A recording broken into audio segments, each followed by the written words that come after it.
발표한 건데 그래도 화투 발표인데 너무 동떨어져 있기보다는 약간 이제 교과서에 있는 커리큘럼들 녹색화와 관련해서 설명드리겠습니다. 네, 화학이 뭐 당연히 화학이 없으면 인류가 지금 발전을 보상하고 성장도 취할 수 없는 건 너무 당연한 사실입니다. 하지만 이때까지 나오는 유해 물질의 3분의 1이 화학 산업과 관련되어 있다는 점을 생각해보면 화학이라는 산업에 대한 굉장히 이미지가 좋지는 않을 수밖에 없겠습니다. 그리고 지금까지 종래 화학이 초래해온 환경오염이나 유해물질 배출 그리고 자원의 고갈을 최소화하면서도 화학의 순기능을 유지하며 이제 지속가능한 화학을 도모한 길이 바로 녹색화학이라고 할 수 있는데요.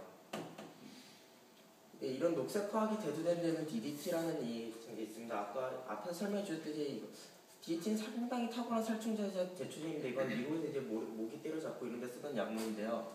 특히 이제 가난한 제3세계 같은 데서는 이 DDT 굉장히 가격도 싸고 사용성도 잘 됐기 때문에 이 말라리아 퇴치에 굉장한 공헌을 했는데 예를 들어서 저기 동남아 어느 나라 같은 경우는 1년에 250만 명이 말라리아로 죽었는데 이걸 쓰고 나서 1년에 거의 100명 단위로 줄어들었습니다.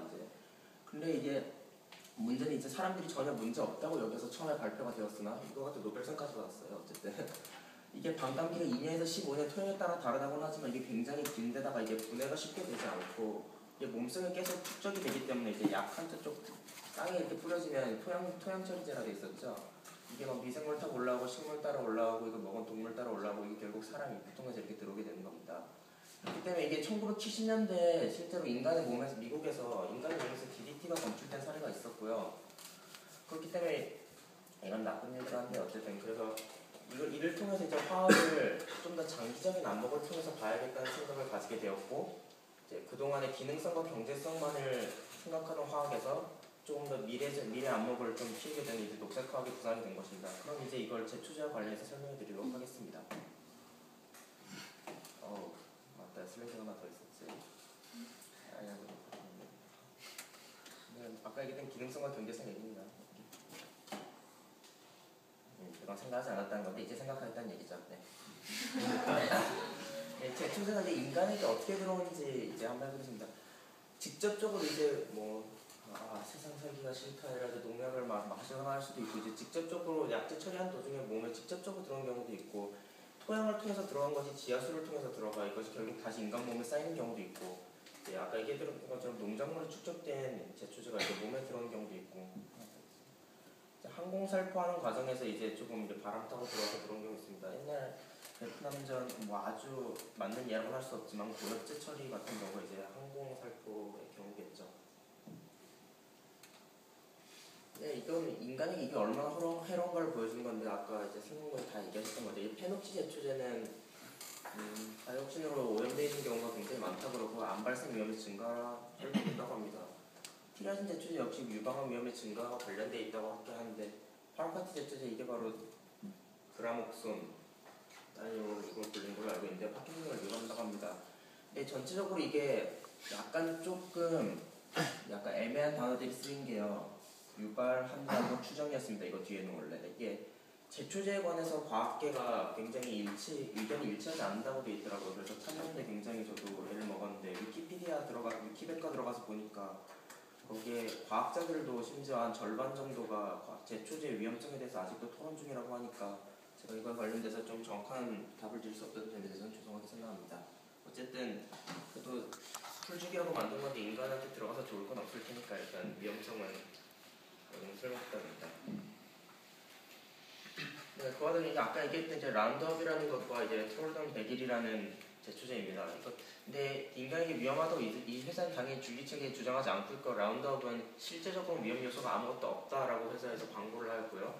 톨던 100일은 식물을 제외한 그 어떤 동물과 곤충에게도 피해를 입히지 않는다고 했으나 결국 이것은 소송에서 져가지고 미국 고등법원에서 결국 오도했다고 판단하여서 징계를 먹였습니다. 그러니까 위험하다는 걸 입증한 것이죠. 네. 이게 인간에게 끼친 나쁜 이었고 이게 환경에 어떤 영향을 끼칠지 알아보겠습니다. 글이 많네요. 네, 어떤 식으로 이제 환경에 이제 제초제가 흘러 들어오게 되는가? 아까 이제 뿌린 게 이게 빗물에 흘러 들어가가지고 이게 작물에 피해를 준다든지 다른 탕으로 흘러 내려온 거죠.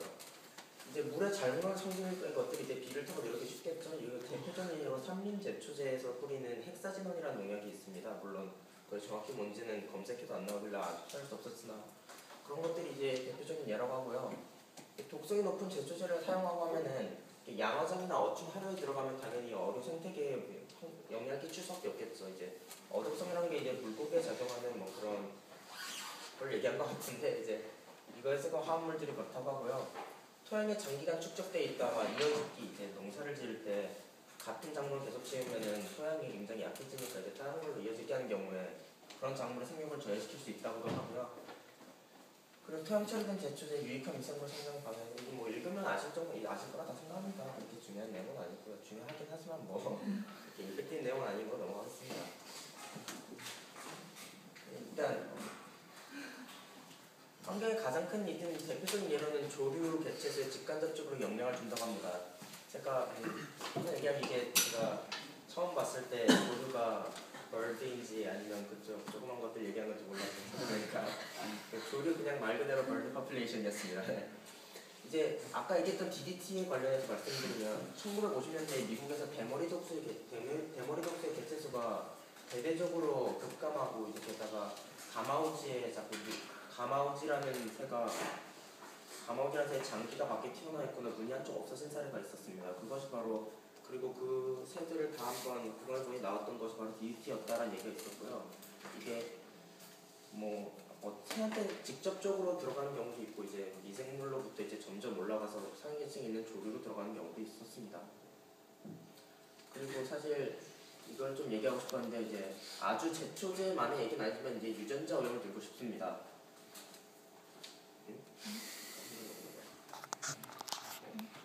PPT 한 장이 빠졌네요.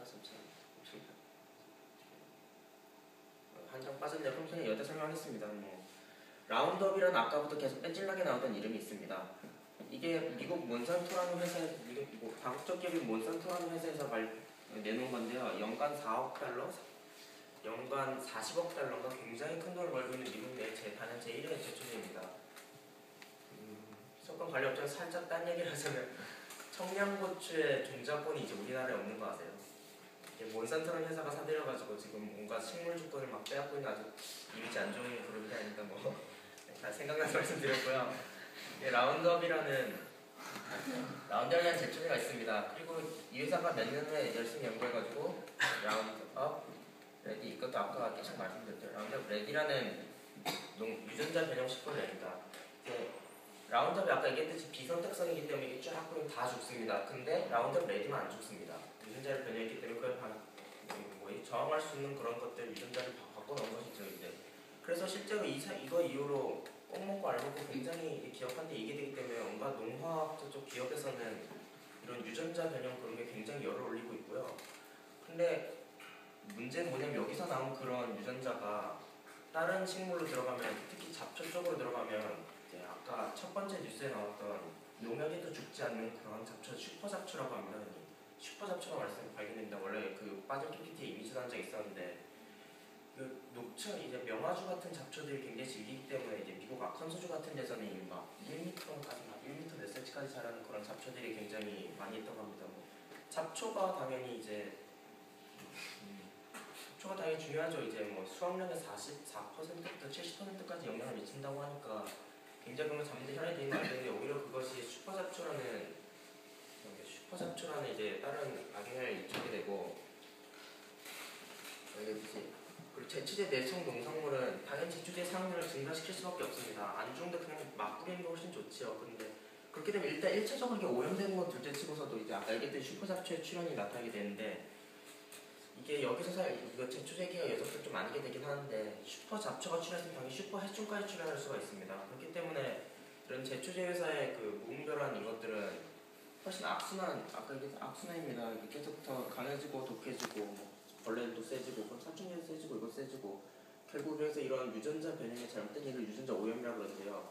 이거를 처음으로 시작했던 게 바로 이 제초제 회사였습니다. 몬산토라는 거기서 GMO 유전자 변형 콩 상당히 이슈가 됐었던 그런 걸 내보냈던 것이고요. 근데 지금까지 얘기했던 것이 바로 제초제가 환경에 어떤 영향을 끼쳤는가이고요. 그렇게 해서 어떤 대안이 있겠는가를 가지고 보시겠습니다. 그냥 풀칠이 약간 유치한 이름이긴 한데 이건 우리나라에서 발견한 친환경 유기 제초제입니다.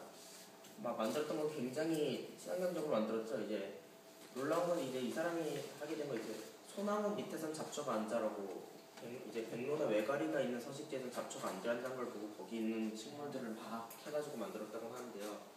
이런 효과가 있다고 합니다. 이게 이런 이제 우리나라 그 식약안전청이랑 거기서 한 거에 따르면 중독 증상 역시 전무하고요. 이제 우리나라 유일의 특허받은 친환경적 제초제라고 합니다.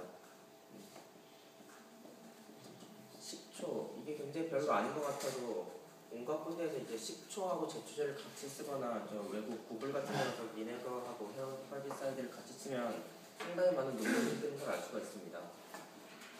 식초 간단히 산성이 굉장히 잘 해가지고 이제 풀들의 광합성을 억제한다 그러고요.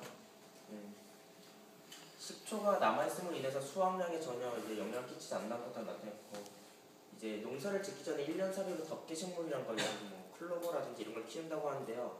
그걸 이 클로버들이 땅을 굉장히 비옥하게 해주기 때문에 한번 키운다고 하는데 이걸 제거할 때 원래 제초제를 쓴다고 하는데 그때 식초가 이 덮개식물 제거하는 데 있어서 특히나 더 뭐 뛰어난 효과를 발견했다고 합니다.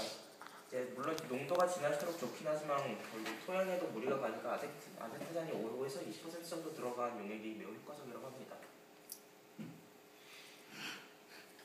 이거 넘기기 전에 잠깐 그 외에도 뭐 증기 스팀을 이용한 것들인데 이건 옛날에 미국에서 쓰였다고 하는데 비용 문제 때문에 결국 좀 퇴짜를 맞았고요. 불러서 다 태워버린 것인데 이건 역시 비효율적이라고 해서 퇴짜를 맞았고요.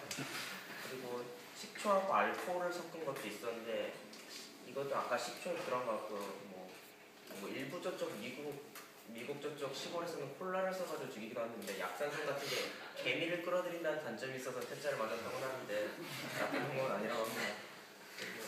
그리고 녹색화학이 좀 더 이게 관련 있는 건데요. 제조 방법을 좀 변화시켜서 만드는 과정입니다. 제초제 중간체인 임노다이제트 다이소듐의 제조 방법이 있는데 이게 중간체 제초제를 만들기 위해서 꼭 필요한 것이라고 하는데 이것이 바로 기존의 방법으로 만드는 그냥 BSID의 기시다라고 해서 어쨌든 이걸 만드는 방법이었다고 합니다. 근데 간단 이제 이거 HC1이라 되어 있는 게 아니면 HCL이가 어때요? 염화수소를 충분화해서 만드는 것 같긴 하고요. 이제 이걸 만들게 되면은 이 시아나수소하고 포름알데히드가 알다시피 독극물입니다. 그렇기 때문에 만드는 과정에서 이제 교과서에 보면은 녹색화학의 12가지 원칙이라고 해서 나오겠지만 거기서 만들고 처리한 것보다 아예 쓰지 않는 게 좋다라는 말이 나옵니다. 그렇기 때문에 이것들이 들어간다 자체가 상당히 녹색화학의 관점에서 보면 그렇게 좋지 않은 현상이고요. 그리고 무엇보다도 여기 있는 거 화학식량을 다계산해 보면 177이 나오는데 여기에가 조금 나온 것 같고 여기 있는 거 다 들어가 총매를 빼고서 계산해 보면 여기 있는 것이 약 198이든가 나옵니다. 방금 계산해봤는데 그렇게 됐을 때 이거 나오면은 이거의 14%만큼이 14%만의 폐기물로 나오게 된다는 것입니다. 이거